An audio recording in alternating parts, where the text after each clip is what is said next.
అత్త 7వ అధ్యాయము 1 నుంచి చదువుకుంటాము. మీరు తీర్పు తీర్చకుడి, అప్పుడు మిమ్మను గూర్చి తీర్పు తీర్చబడదు. మీరు తీర్చు తీర్పు చొప్పుననే మిమ్మను గూర్చి తీర్పు తీర్చబడును. మీరు కొల్చు కొలత చొప్పుననే మీకును కొలవబడును. నీ కంటిలోనున్న దూలము నెంచక నీ సహోదరుని కంటిలోని నలుసును చూచుట ఎలా? నీ కంటిలో దూలముండగా నీవు నీ సహోదరుని చూచి నీ కంటిలోనున్న నలుసును తీసివేయనిమని చెప్పునేలా? వేషధారి, మొదట నీ కంటిలోనున్న దూలమును తీసివేసుకొనుము, అప్పుడు నీ సహోదరుని కంటిలోనున్న నలుసును తీసివేయుటకు నీకు తేటగా కనబడును. కనుక ఇక్కడ మనం చదివినప్పుడు ఏమర్థమవుతుందంటే, చాలామంది చాలా విమర్శనాత్మకమైన దృష్టితో ఇతరులను మాట్లాడతారు. కొంచెం కూడా దయ లేకుండా నిర్దయంగా ఇతరులను చూసినప్పుడు చాలా కించపరిచే విధంగా, వాళ్ళ మీద నేరం మోపే విధంగా చాలా అలుసుగా మాట్లాడుతుంటారు. మరి అలాంటి వారి గురించి ఈ వాక్యము సూచిస్తుందన్నమాట. చాలామంది చూసినప్పుడు వారిలో వారి స్వనీతిని ఆధారం చేసుకొని ఇతరులను వారే నీతిమంతుల్లాగా, అవతల వాళ్ళు ఏమాత్రం నీతి లేని వారిలాగా మాట్లాడుతుంటారు. అలా మాట్లాడుతున్నప్పుడు దానికి అర్థమైందంటే మనము ఎవరము కూడా నీతిమంతులం కాదు.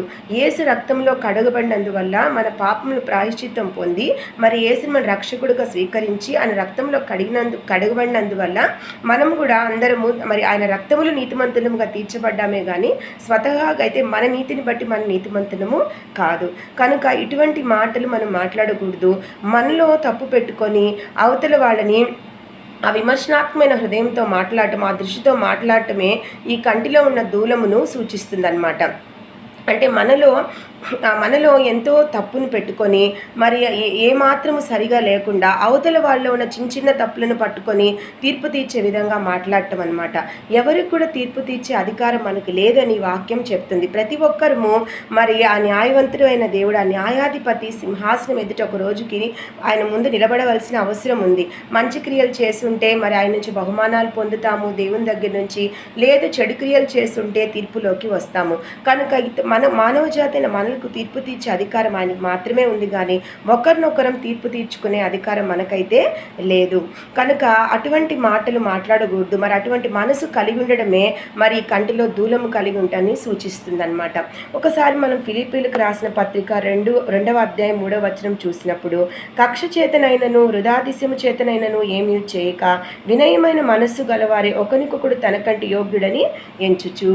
కనుక మనం ఒకరితో మాట్లాడేటప్పుడు, ఒకరితో మెలిగేటప్పుడు మనకన్నా వారు యోగ్యులని మనం ఎంచుకోలే కానీ వారికన్నా మనం యోగ్యులమని, వారు మనకన్నా ఏదో తక్కువని వాళ్ళు అవమానించే విధంగా మనం మాట్లాడకూడదు, మనం ప్రవర్తించకూడదని వాక్యం సూచిస్తుంది. అలాగే మనం అపోస్తుల కార్యం 1వ అధ్యాయం 8వ వచనం చూసినప్పుడు, ఆయనను పరిశుద్ధాత్మ మీ మీదికి వచ్చినప్పుడు మీరు శక్తి నొందెదరు కనుక మీరు యెరూషలేములోను యూదయ సమరయ దేశములు ఎంతటిను భూదిగంతముల వరకును నాకు సాక్షులైందని వారితో చెప్పెను. కనుక మనం ఇతరులకు తీర్పు తీర్చడానికైతే ఈ లోకంలో లేము, కానీ మరి క్రీస్తునందు సాక్షులుగా రాయబారులుగా ఈ లోకంలో మనం ఉన్నట్లు ఈ వాక్యం సూచిస్తుంది.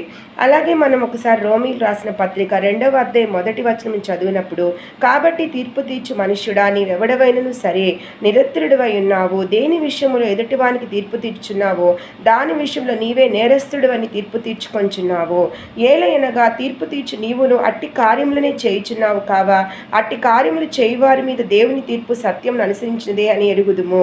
అట్టి కార్యములు చేయువారికి తీర్పు తీర్చుచు వాటినే చేయుచున్న మనుష్యుడా నీవు దేవుని తీర్పు తప్పించుకొందువని అనుకొందువా? కనుక అవతలి వాళ్ళకి మనం తీర్పు తీర్చేటప్పుడు మనలో ఆ తప్పు ఉందా, మనం కూడా అదే చేస్తున్నామా లేదా అనేది మనం గ్రహించుకోవాలి. మనం ఒకవైపు అటువంటి ప్రవర్తన, అటువంటి పరిస్థితులు కలిగి ఉండి మరి అవతల వాళ్ళకి తీర్పు తీర్చి వాళ్ళని విమర్శనాత్మకంగా మాట్లాడటము, వాళ్ళ మీద నేరం మోపే విధంగా, వాళ్ళని కించపరిచే విధంగా, వాళ్ళ మీద ఏమాత్రం దయ లేకుండా నిర్దయంగా మాట్లాడటము, అన్యాయంగా మాట్లాడటం, అపహసించినట్టు మాట్లాడడం చాలా తప్పని ఇక్కడ ఈ వాక్యాల ద్వారా మనం గ్రహించుకోవాలి. కనుక ఎవరికి కూడా మనము తీర్పు తీర్చకూడదు. మనం అందరం ఎవరం కూడా నీతిమంతులము కాదు. మరి మన స్వనీతిని ఆధారం చేసుకొని ఇతరులను అన్యాయంగా మాట్లాడే అధికారము మనకైతే లేదని ఈ వాక్యాల ద్వారా మనము అర్థం చేసుకోగలము. మరొకరినొకరు ప్రేమించుకొంచు మరి ఆప్యాయత కలిగి ఉండి మరి ఎదుటి వాళ్ళు మనకన్నా యోగ్యులని ఎంచుకొని మనల్ని మనం తగ్గించుకొని మరి మంచి హృదయముతో ప్రేమతో ఇతరులతో మెలిగినప్పుడు మరి ఇటువంటి విమర్శనాత్మక హృదయము లేకుండా, విమర్శనాత్మక దృష్టితో ఎవరిని చూడకుండా మనము మసులుకోవాలని దేవుడు ఆశిస్తున్నాడు.